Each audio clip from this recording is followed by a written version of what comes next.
શું ગુસ્સામાં બોલાયેલા સામાન્ય શબ્દો એ આત્મહત્યા માટેનું દુષ્પ્રેરણ અથવા તો એબેન્ડમેન્ટ ઓફ સુસાઇડ કહી શકાય?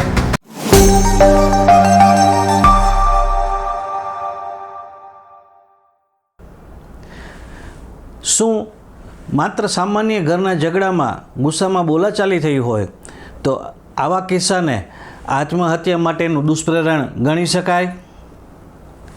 મિત્રો, આ અંગે ગુજરાત હાઈકોર્ટે હાલમાં જ રિસન્ટલી એક સરસ મજાનો ચુકાદો આપ્યો છે. આજે આપણે એની ચર્ચા કરવા જઈ રહ્યા છીએ મિત્રો, કે કેવા કિસ્સામાં છે એ આત્મહત્યાનું દુષ્પ્રેરણ એટલે કે એબેન્ડમેન્ટ ઓફ સુસાઇડ ગણી શકાય છે અને કેવા કિસ્સામાં ગણી શકાતું નથી.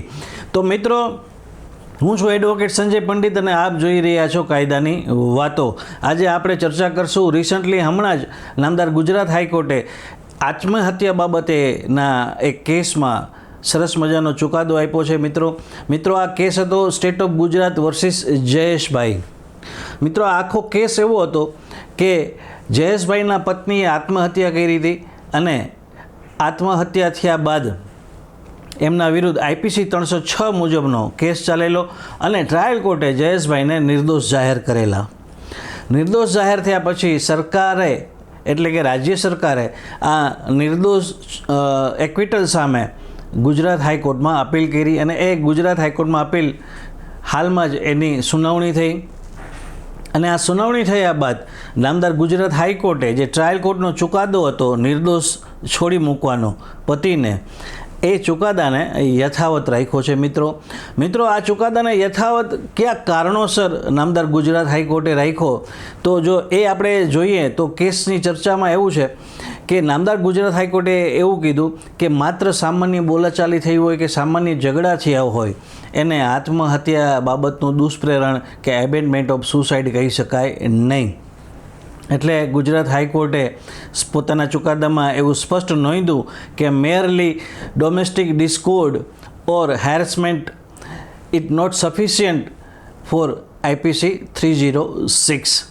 એટલે કોઈ ઈરાદા સાથે જો કોઈ કૃત્ય કરવામાં આવ્યું હોય તો એવા કિસ્સામાં IPC 306 છે લાગુ પડી શકે છે, પરંતુ ઈરાદા વિના માત્ર સામાન્ય બોલાચાલી થઈ હોય, સામાન્ય ઘરેલું ઝઘડા થયા હોય, એમાં કોઈ માનસિક તણાવમાં આવીને કોઈ વ્યક્તિ આત્મહત્યા કરી હોય તો આવા કિસ્સાને આત્મહત્યાનું દુષ્પ્રેરણ એટલે કે એબેન્ડમેન્ટ ઓફ સુસાઇડ ગણાશે નહીં. આવું નામદાર હાઈકોર્ટે ગુજરાત હાઈકોર્ટે સ્પષ્ટ કર્યું છે.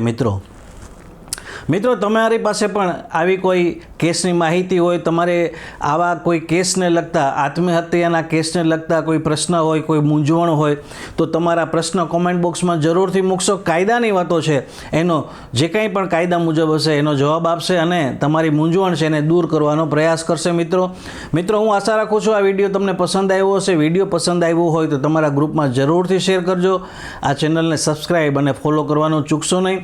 આ જ પ્રકારની કાયદાની સચોટ માહિતી માટે કાયદાની વાતોને ફોલો કરો, કાયદાની વાતોને સબસ્ક્રાઈબ કરતા રહો, કાયદાની વાતો સાથે જોડાયેલા રહો અને કાયદાના જાણકાર બનો. ધન્યવાદ.